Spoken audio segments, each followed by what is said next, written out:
Olá, meu nome é Sandra Rocha, sou dona do canal Uma Mulher com Chamado, um canal voltado para as coisas de Deus.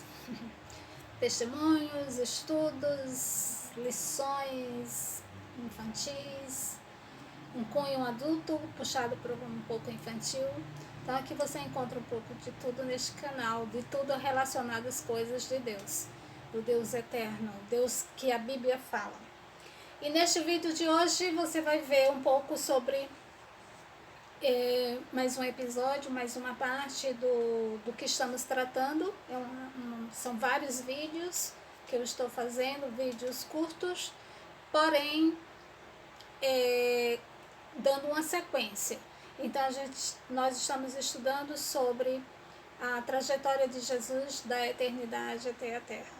Então são pinceladas, uma linha de raciocínio não profundo. Aqui a gente não estamos estudando de forma profunda, apenas para que você tenha um norte de como Deus preparou a nossa salvação, tá bom? Então este é o vídeo número 9 e aqui é uma continuidade, tá bom? Vou deixar os links aí, se você quiser ver os anteriores, fique à vontade. Então paramos no resgate, o pontapé inicial da chegada do Salvador. Os vídeos anteriores mostram a Deus desde o princípio, quando ele criou os anjos, fez a terra, fez o homem, colocou ali o homem e a mulher na terra, no jardim do Éden, e daí veio a desobediência, que entrou o pecado, e Deus planejou, fez uma estratégia para resgatar o homem. Então esse nosso estudo é relacionado a isso, essa trajetória, essa estratégia que Deus montou até a chegada do nascimento do seu filho, morte e ressurreição, tá bom? Então o plano de resgate, ou seja, de Deus, é o título desse vídeo de hoje. Então Deus criou o mundo para ser um lugar perfeito. Mas quando Adão e Eva decidiram que não queriam mais confiar em Deus, o mundo perfeito foi estragado. Tornou-se um lugar de pecado. A Bíblia nos fala que o pecado é o causador da morte. O pecado sempre traz muita tristeza. Mas então Deus deu a Adão e Eva boas notícias de verdade. Ele tinha um plano de resgate. Um dia enviaria um Salvador para salvar as pessoas de todas as coisas más que aconteceram por causa do pecado. Ele livraria as pessoas de estar do lado de Satanás. Poderiam estar do lado de Deus novamente. Deus disse que o Salvador salvaria as pessoas da segunda morte. Se as pessoas crescem em Deus, confiando que aquilo que ele disse é verdade, então as faria perfeitas. Somente pessoas perfeitas podem viver com um Deus perfeito. Pode morar num céu perfeito. Então, Deus aqui resolve, tornar uma realidade o seu plano de resgate. Então Deus dá a notícia, e a gente vê isso lá em Gênesis 3:15, onde Deus já começa a falar sobre o Salvador, de onde que ele viria, seria de uma mulher, e no caso a Maria, e ele iria destruir, iria Satanás, e a morte também, ele venceria a morte. Então o plano de resgate começa lá em Gênesis 3:15, e Deus vai começando ali a preparar, colocar em prática o seu plano. Mas ainda havia um grande problema. Deus não podia tornar Adão e Eva perfeitos e deixá-los ir para o céu sem fazer algo sobre o pecado. Então, Deus queria Adão e Eva de volta no seu lar, no seu local onde ele morava, no céu. Mas Adão e Eva agora não podiam porque eram pecadores. Deus é santo. Então, eles não podiam mais ficar como ficavam no jardim do Éden, né? A Bíblia diz que lá nos primeiros capítulos fala que Deus andava, Deus conversava com Adão e Eva. Então, agora não podia mais acontecer isso. Mas Deus queria eles de volta. Então, não só ele queria, mas a razão maior ali, havia um problema, como o texto estava falando, que Deus precisava punir o pecado, mas não queria punir as pessoas, ou no caso Adão e Eva, queria punir o pecado. Então, ele encontrou uma solução para isso. Adão e Eva tinham desobedecido a Deus, ficaram do lado de Satanás, né? Então, agora Deus queria que eles voltassem, mas como Deus castigaria o pecado de Adão e Eva sem castigá-los? Esta é uma pergunta muito importante. Assim como Adão e Eva precisavam ser castigados, nós também precisamos. Todos nós precisamos ser castigados, porque herdamos o pecado de Adão e Eva. Mas Deus nos ama e não quer nos castigar. Então, o que fazer? Todos precisam saber como Deus pode castigar o pecado sem castigar as pessoas. Então, por isso Deus explicou um pouco mais sobre o seu plano. Então, sendo que as pessoas não compreenderam quanto o pecado era mau, Deus mandou que fizessem algo que as ajudaria a entender. Isso mostraria a elas como o pecado seria castigado sem que as pessoas fossem castigadas. Deus mandou que pegassem um animal, um cordeiro. O cordeiro deveria ser macho, não poderia ter nada de errado com ele.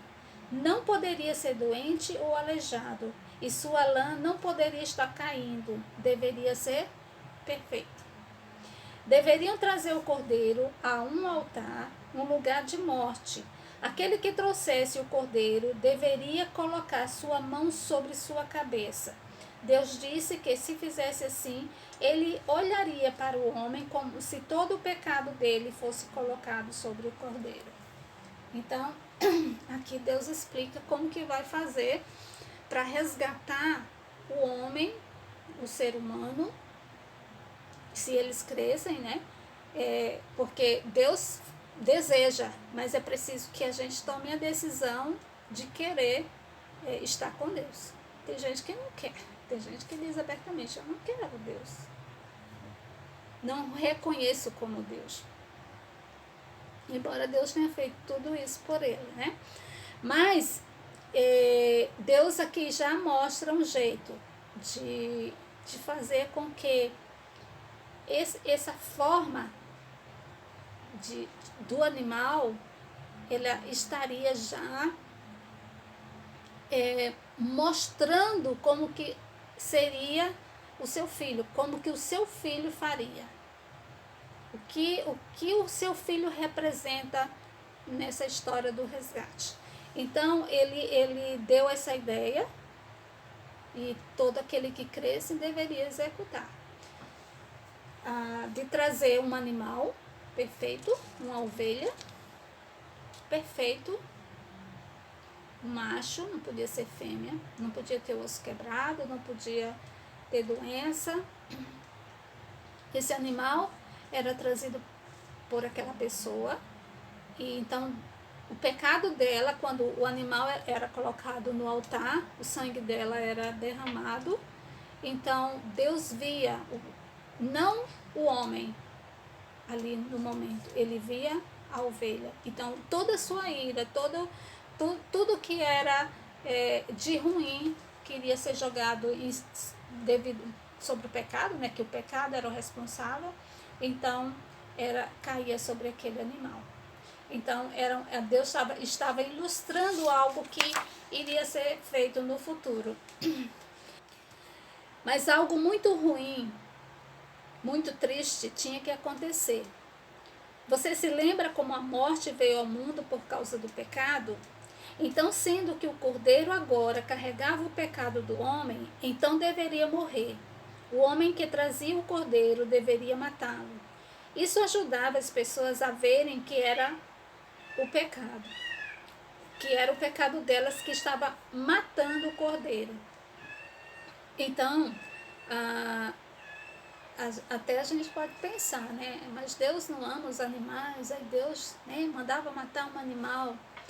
Sim, Deus ama os animais, ama, né, gosta quando Ele criou a terra, os animais, as aves, os peixes. Ele olhou e disse, isso é muito bom, isso é perfeito, né? Então ele ficou feliz com tudo que ele fez. Mas a criatura maior dele, criada, foi o ser humano.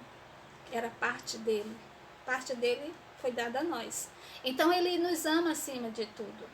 E ele sabendo que o ser humano iria passar a eternidade longe dele, ele não queria. Então por isso que era uma forma do animal representar o que iria acontecer no futuro. E sendo que o seu filho não viria imediatamente, então as pessoas precisavam lembrar disso, do que o seu filho faria. Então era um lembrete até a execução do plano, né? Então, e todo aquele que crescem, que acreditassem em Deus, que acreditavam que o Salvador viria, que o Filho de Deus seria o Cordeiro de Deus, mesmo que ele morresse antes da chegada do Salvador, eles iriam morar com Deus. Os pecados deles estavam limpos, porque ele creu e ele cumpriu e ele fez aquilo que Deus estava mandando, ou seja, colocando o animal puro em cima de um altar de morte para ser sacrificado. Então, tudo aqui é crer, é acreditar no que Deus estava dizendo.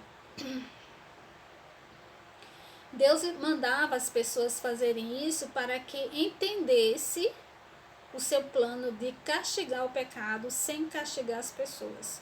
O cordeiro era castigado em vez do homem. O homem fazia que Deus fazia.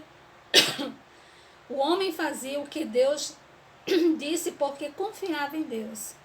Ele cria que o cordeiro era castigado em seu lugar. Quando o homem morresse, Deus o faria perfeito e poderia morar no céu. Olha que legal. Lembra?